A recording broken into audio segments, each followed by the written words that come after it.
Greetings, brothers and sisters. Hello and welcome back to Eva's House of Spirit. For those of you who are newer to this channel, I'm Eva. Also, welcome back to my 13 Days of Samhain series. This is day 4, and today's topic is going to be divination. So I'm sure many of us, most of us probably, are well aware that Samhain is an excellent time, or even this season in general, is an excellent time for divination. Now, divination can be done for various reasons. It can be done just to see what's ahead, without any specific question in mind. Divination can be done for clarity. If you have a really difficult situation or something that you're unsure of, or something that you just really need insight on, divination can definitely help to bring some better perspective. And divination can also be utilized in spirit communication, in trying to reach out to a spirit or spirits in seeking their insight on something, or in just trying to reach out to them and hear from them, in various respects. So for today's video, what I'm going to share with you, I'm going to share with you 2 spreads that can be utilized with any divinatory system that utilizes spreads. You can use the spreads I'm going to show you with tarot cards, with oracle cards.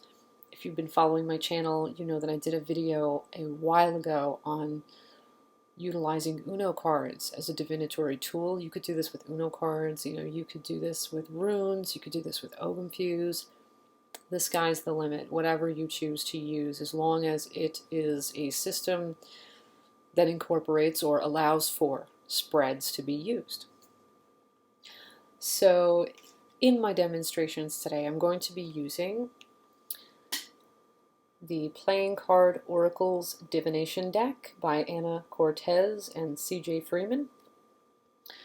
And it's a really cool deck. I think I might have showed this to you before in my Oracle decks show and tell video. I did some kind of video like that a while ago where I kind of showed off my oracles, and I think this was among them.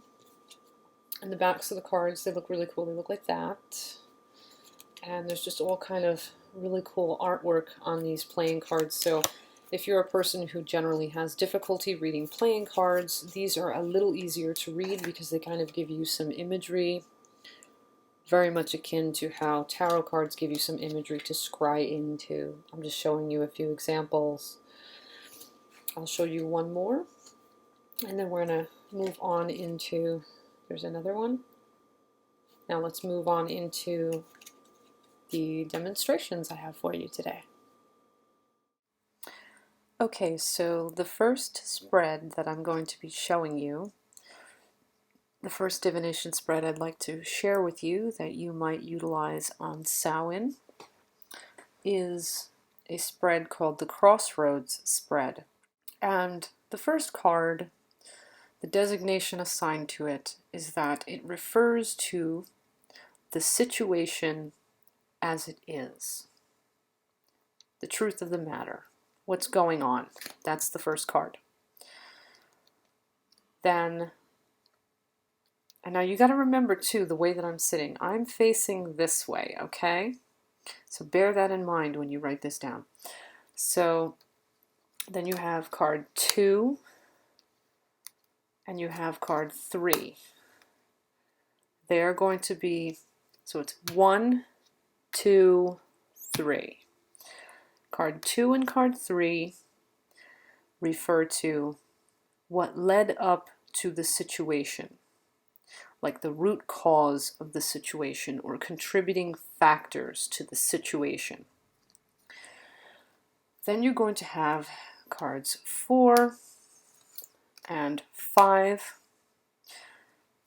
which are going to be to the right of card 1. So it's, again, 1, and then to the left of card 1, you're going to have 2 and 3, and then you're going to have to the right of card 1, 4 and 5. Okay, 4 and 5 refer to the most likely outcome ahead, what will most likely happen if you do nothing. Next, we have cards 6 and 7. 7 is a little bit off camera, but you can still see it, so that's all right. So we have 6 and 7. 6 and 7 refer to what you hope will come out of the situation. These cards refer to your desires at this time or what you aspire to, what you're seeking to come from the situation, maybe the resolution you're looking for. And then we have cards 8 and 9. They're kind of hanging off the table a little bit, but you get the idea. 8 and 9 here underneath card 1 refer to what your guardians, guides, and or spiritual allies, your ancestors as well, what they are bringing to your attention, what you need now, what you need to know now, or what you have to work with in bringing about the resolution that you're seeking, in dealing with the situation at hand. So that's the crossroads spread.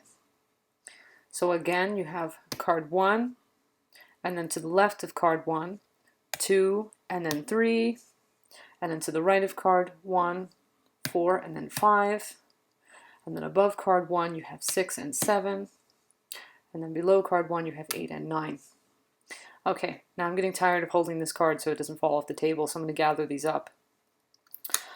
So that is the crossroads spread, and there's a reason why when I put this spread together, there's a reason why I chose 9 cards for this spread. I chose 9 because 9 is a particularly sacred number, and I felt that being that 9 is a particularly sacred number, it just kind of resonates with me because this is a spread where, again, in cards 8 and 9, your ancestors, your guardians, your guides, all your spiritual allies, they are bringing to your attention what it is that you need in order to address a situation.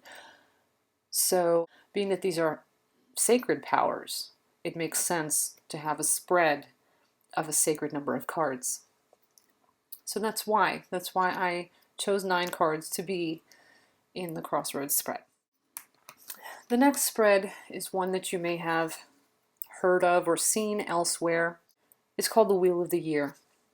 And hopefully, I'm going to have to overlap the cards a little bit because I don't have a lot of room here. By the way, how do you like my skull tablecloth? I forgot to mention that.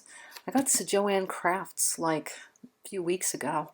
I'm totally digging it, these gold skulls. Anyway, so let's get into the Wheel of the Year. I just thought I'd mention that. Do you like that? I talked about doing indoor decor and stuff. This is a part of my indoor decor right now. So, okay.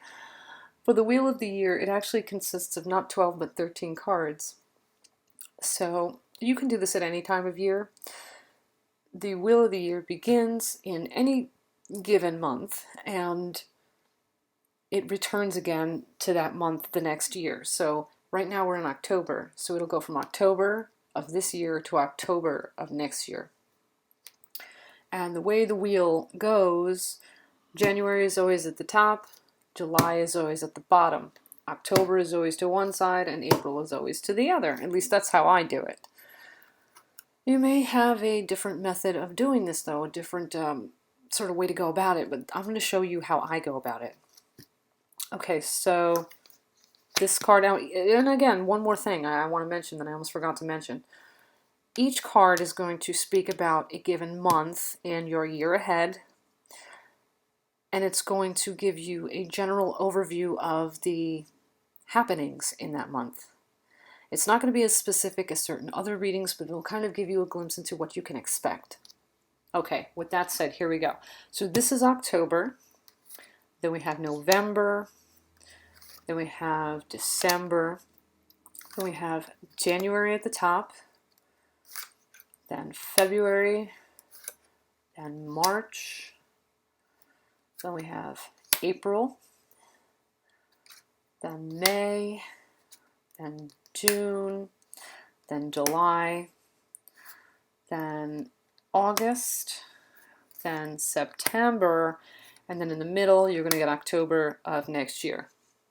So again, your cross quarters for this: October, January, April, and July.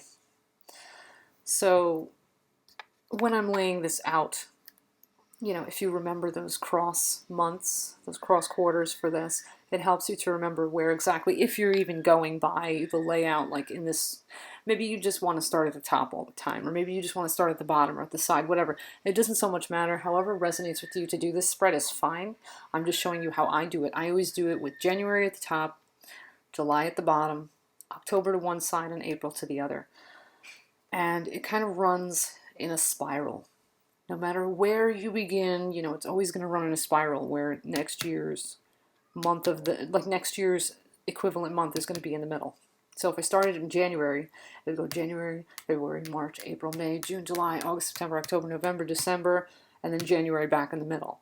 No matter where you start, it's always going to go in a spiral, an inward spiral. So this is your Wheel of the Year reading. I hope you have, reading, your Wheel of the Year layout. Okay, folks, so it is that time again. That time in the video, that point in the video, where I bring forward your question of the day and your journaling exercise. So for your question of the day, I'm going to ask, what is your preferred divinatory method? It could be your preferred divinatory method all the time, or maybe for most of the year you have a preferred divinatory method, like a general one, but maybe for Samhain, maybe you have a certain kind of divinatory method that you really like to utilize at this time of year. So I'd like to hear about that. And hopefully we can spark some interesting discussions in the comments below. As for your journaling exercise, this one is going to be kind of fun, I think. Do a divination for yourself and record it in your Samhain journal. Before I wrap this video up, I just want to remind you all, don't forget to check out your witchy link of the day in the description below. And I also want to wish you all blessed be and ashe as always. I hope you've been enjoying this series, and until tomorrow, until our next exchange, you all stay awesome, and bye-bye for now.